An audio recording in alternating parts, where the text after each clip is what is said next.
नमस्कार, जय हिंद। मैं हूं कैलाश और आप सभी का हमारे एक नए वीडियो में एक बार फिर से बहुत बहुत स्वागत। दोस्तों, आज के इस वीडियो में हम जानने वाले हैं कि आरोहन फाइनेंस पे आरबीआई ने क्यों रोक लगा दिया है नया लोन बांटने पे। सिर्फ आरोहन ही नहीं, आरोहन समेत 4 कंपनियों पे आरबीआई ने रोक लगाई है नया लोन देने में। हम आपको पूरी जानकारी बताने वाले हैं कि आरोहन समेत 4 कंपनियों पे आखिर क्यों रोक लगाई गई है नया लोन देने पे, इन्होंने क्या गलती की। आरोहन फाइनेंस या डीएमआई फाइनेंस और आशीर्वाद माइक्रो फाइनेंस और नवी फिनसर्व लिमिटेड, इन चारों कंपनियों पे आरबीआई ने रोक लगा दिया है नया लोन देने। आप गूगल पे भी सर्च करके देख सकते हैं कि आरोहन फाइनेंस का नया लोन क्यों बंद हुआ, यानी कि नया लोन कंपनी ने देना क्यों बंद किया नए कस्टमर को।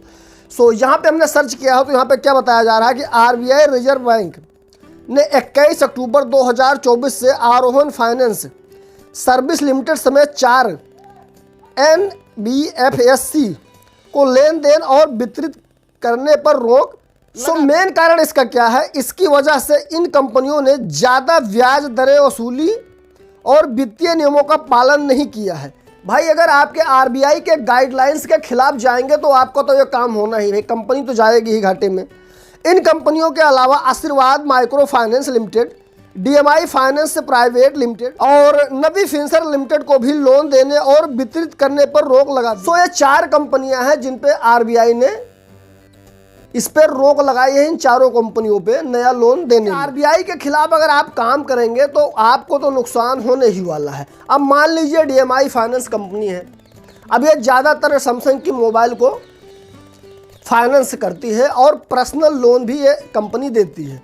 अब अगर कोई आप मोबाइल 40,000 रुपये की मोबाइल आप कोई फाइनेंस करवाते हैं तो जो दुकानदार है वो दुकानदार आपको बताएगा सर ये मोबाइल आपको बिल्कुल फ्री दी जा रही है, 0% इंटरेस्ट। लेकिन जो आप डाउन पेमेंट देते हैं और उसके बाद में जो आपकी एमआई बनी है उसे अगर आप कैलकुलेट करेंगे, जोड़ेंगे, तो वो 40,000 रुपये की मोबाइल आपको 43 से 44,000 रुपये में बैठेगी। और दुकानदार की तरफ से बताया जा रहा है कि सर ये मोबाइल आपको 0% इंटरेस्ट ब्याज पे दी जा रही है। कंपनी कोई चूतिया थोड़ी है भाई, वो तो आपसे पैसा लेगी। दूसरी बात, अब इनकी हर महीने की जो एमआई जमा होती है 5 तारीख के अंदर जमा होती है। अगर आपने गलती से लेट कर दिया, एक दिन लेट हो गए, तो उसमें 500 कुछ रुपये का पेनल्टी आपके उस मोबाइल में लग जाएगा। तो उसे तो आपको देना है भाई, नहीं देंगे तो आपकी सिविल स्कोर खराब होगी। अब बात करते हैं आरोहन फाइनेंस की। तो आरोहन फाइनेंस पे भाई आरबीआई ने इसलिए रोक लगाई है नया लोन देने पे क्योंकि ये जो कंपनी है, ये कंपनी आरबीआई के गाइडलाइंस के खिलाफ ज़्यादा इंटरेस्ट ब्याज अपने कस्टमर से लेती है। आरोहन फाइनेंस जो कंपनी है, ये कंपनी समूह लोन महिलाओं को देती है।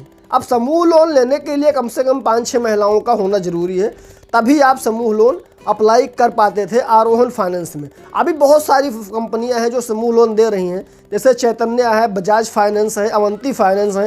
ये सारी कंपनियां अभी ब्याज दे रही हैं। लेकिन जो आरबीआई की तरफ से रोक लगाई गई है, वो रोक लगाई गई है मात्र आरोहन फाइनेंस, डीएमआई फाइनेंस, आशीर्वाद फाइनेंस, इन सारी कंपनियों पर रोक लगाई गई। पुराने कस्टमर जो आरोहन फाइनेंस के हैं, क्या उनको एमआई नहीं देना पड़ेगा? ऐसा नहीं है, आपको भाई एमआई देना पड़ेगा। जो आप हर महीने पे कर रहे हैं वो सारी एमआई आपको जमा करना पड़ेगा। और आरबीआई की तरफ से जब तक कुछ इसमें बताया नहीं जाता है तब तक आरोहन फाइनेंस की तरफ से कोई भी लोन, नया लोन अभी पास नहीं हो पाएगा। जो पुराने कस्टमर हैं उन सारे कस्टमर को अपनी जो एमआई है उसे हर महीने पे करनी पड़ेगी। वसूली बराबर होगी, आरोहन फाइनेंस हो, चाहे डीएमआई फाइनेंस हो और चाहे आशीर्वाद माइक्रो फाइनेंस हो। कंपनी की तरफ से जो लोन बांटा गया है उसकी वसूली बराबर की जाएगी। लेकिन नया लोन पे अभी आरबीआई ने रोक लगा दी है।